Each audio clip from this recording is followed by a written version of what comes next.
All right, folks, we're going to do take number 3. Jeff Jackson, alfalfa and forage specialist here with Cropland by Winfield United. So we're going to do live broadcast number 3 because the first 2 are really choppy and nobody could hear me. So here we are Friday morning. Part of the Midwest has it was a $1 billion rain, I'm sure, for some guys last night. So I want to talk a little bit about this where we have some new moisture across the Dakotas. Yeah, a lot better? Okay, thank you.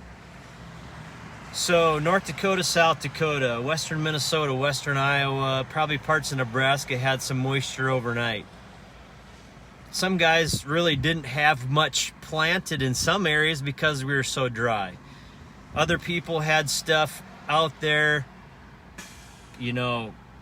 suffering horribly. So some crops were toast because we were so dry in different areas.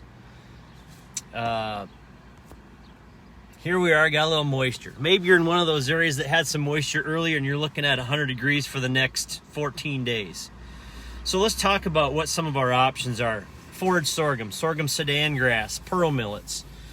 So one of the big things about these crops is they are very drought tolerant.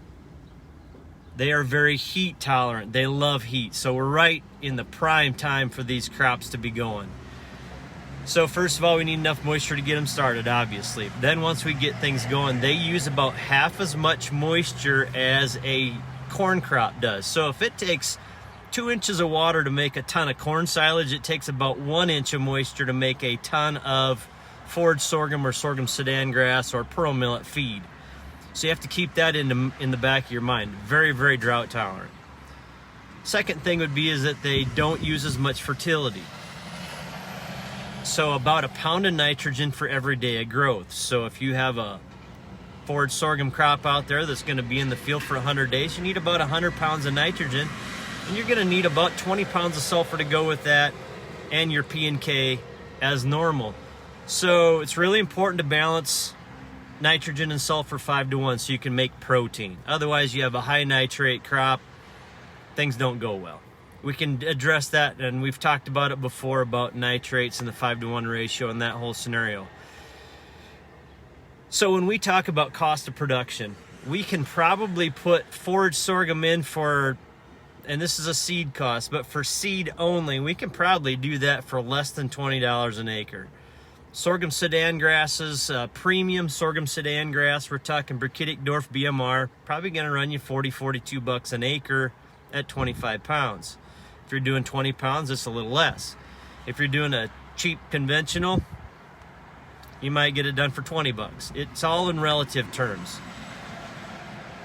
So when you consider that you're going to use less fertilizer, a very reasonable input cost, I would say you could probably pay for your input cost on these warm season annual crops, maybe 2 ton of silage, or literally 1 ton of dry matter is all you need to cover your input costs and have a return on investment. Pretty easy deal.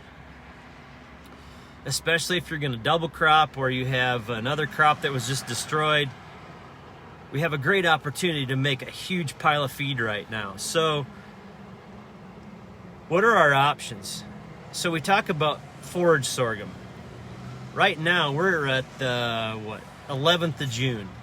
So if we could get a crop planted in the next 10 days, so we'll call it June 20th. So we need about 30 to 40 days to get a good first cut if we're doing sorghum sudan grass or pearl millet. If we're doing a forage sorghum, we're going to have, so June 20th out to July 20th, there's 30 days. July 20 to August 20 is another 30 days. So now we're at 60. And if we can get out into the 15th of September with some good heat, we're talking 75 days of good growth. And we have 90-day products. We have a 3211 BMR forage sorghum that you could plant at 4 to 5 pounds of the acre. Let it get hit by a frost out in September, chop it, or swath it, let it wilt and chop it.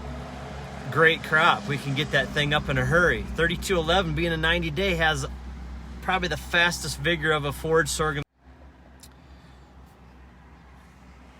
Somebody just tried calling me, so obviously they're not watching this live video. Jared Miller, you need to pay attention. So with that all being said, we have plenty of time to grow a forage sorghum crop on some of the earlier varieties, or you even take a later variety. If it doesn't get finished when you need to chop, you swath it, wilt it, pick it up with a hay head, and you're done. You can put it up as baleage. You can graze a forage sorghum crop. If you get out there and grass is short and you have an emergency, throw the cows in it, graze it. It's going to be fine. If you get out there, it gets killed by frost, you don't want the harvest cost, graze a standing crop, not a big deal. Sorghum sedan grass, cross between a forage sorghum and a sedan grass. We have an opportunity to do dry hay. We have an opportunity to do baleage. We could turn in and graze it for a while, take the cows back out, let it recover for 25, 30 days, bring them back in. So there's lots of opportunity to still use a forage sorghum, a sorghum sedan. Then you have these pearl millets, very drought tolerant, very heat tolerant, very economical to plant, no prussic acid issues. So if you're going to graze these things, pearl millet makes a great grazing crop because you don't have a prussic acid worry. If it becomes stressed or it gets a frost on it, you can graze straight through it. I keep bouncing all over the place, so I apologize, guys, but there are so many options how we can use this. And one of the perfect examples would be these sorghum sedan grasses. You get it planted. You have some great vigor out of these things. Probably 30 to 40 days, you'll be ready to take a 30 to 40 inch crop off. So you could graze it, you could cut it to bale, do dry hay if you're farther west, do baleage if you're in the Midwest here where you have higher humidity and can't get things dry. You could still chop that for silage. You could go in and graze it down to about 8 to 10 inches, pull the cows off, or cross fence that property, run the first piece for 7 days, move them to the next piece, rotate through, have 4 pastures or paddocks fenced off. By the time you get back around to the first one, you should have 28 to 30 days regrowth, start grazing them again. Beautiful, beautiful scenario to utilize these warm season crops where corn might burn up and go away. We're going to have some destroyed corn crops in some areas where the sorghum's going to be the winner because it takes half as much moisture again to raise that same crop.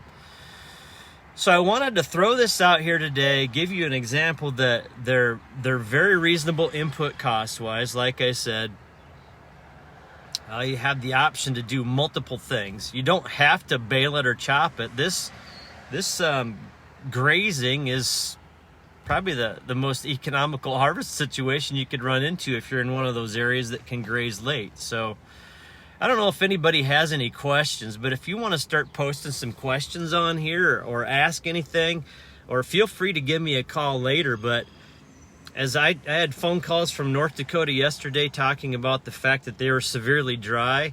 Now we got a nice shot of rain in some areas. There were actually some pieces up there that are probably flooded out and killed some crop.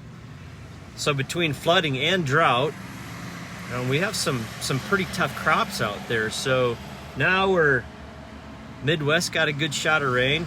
If you're out east, got another call today concerned about being 90 to 100 degrees for the next 14 days. And if we have more failed crops and need some kind of crop to raise a high quality pile of digestible fiber, let's utilize forage sorghum. Let's utilize sorghum sedan grass and these pearl millets. So little agronomy.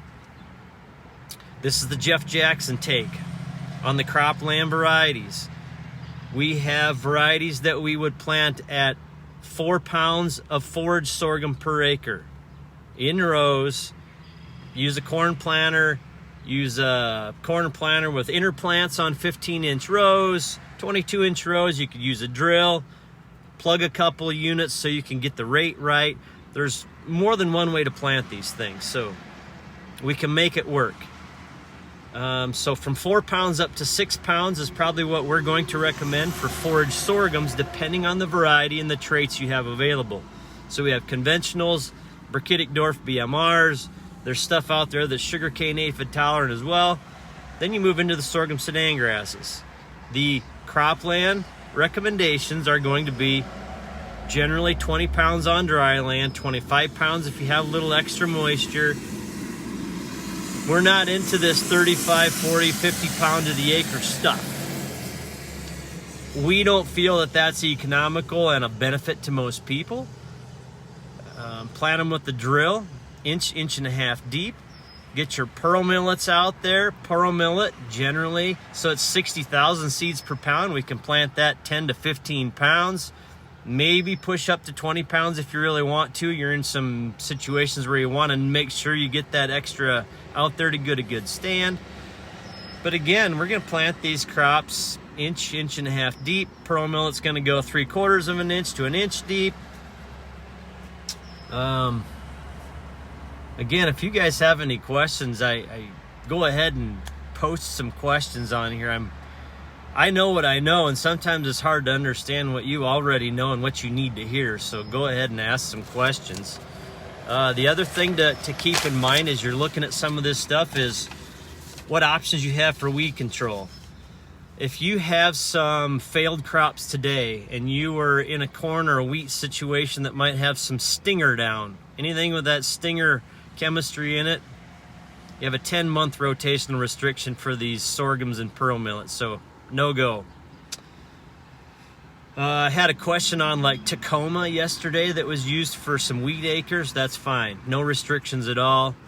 I mean, some of the things you can use on your forage sorghum or your sorghum sedan. Let's just do forage sorghum first off. So AIM is labeled for forage sorghum and millets. You could use Bassagran on forage sorghum. Dual 2 Magnum. We have concept treated seeds, so you could use Dual 2, Warrant, Charger, Star Rain is listed. You could use some 2,4-D products on grain, forage sorghum, and millets. Preferably not the pearl millet. You could screw up some pearl millet with 2,4-D. On pearl millet, you want to use something like an AIM or a dicamba with some atrazine type scenario. You got Husky out there for forage sorghums, Koshivore for forage sorghums, the Bucktrill Moxie style products for a forage sorghum. See, what else do we have in here? Warrant for forage sorghums. So there's some options out there for weed control. You need to make sure if you're doing any pre-emerge herbicide, you have a Concept or Soar Pro Safened type seed.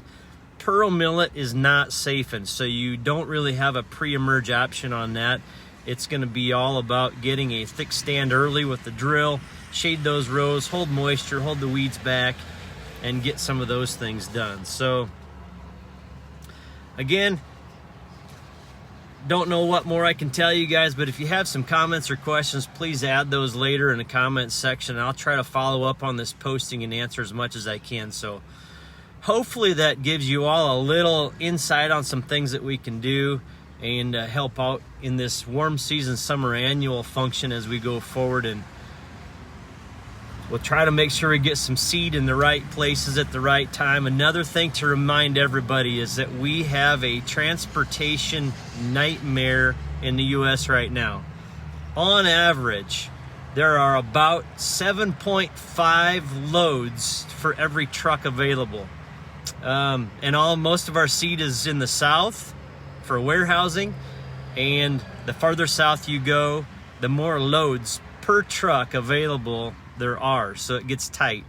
So don't expect much on a 2-day turnaround unless your account has it in the shop ready to go today. Coming from Texas could be 7 to 10 days. If it's in the Midwest, I've got trucks coming to Sioux Falls, Aberdeen, and Wichita, Kansas as we speak. I made some calls yesterday and have truckloads on the move today on top of what supply we already have. So hopefully we can help everybody out. But anybody watching this message, just understand that if you don't have anything on the floor today and you need to call somewhere to get it ordered, it's not going to be tomorrow, probably, unless you want to take a pretty strong road trip to go get it yourself. So keep that in mind as well.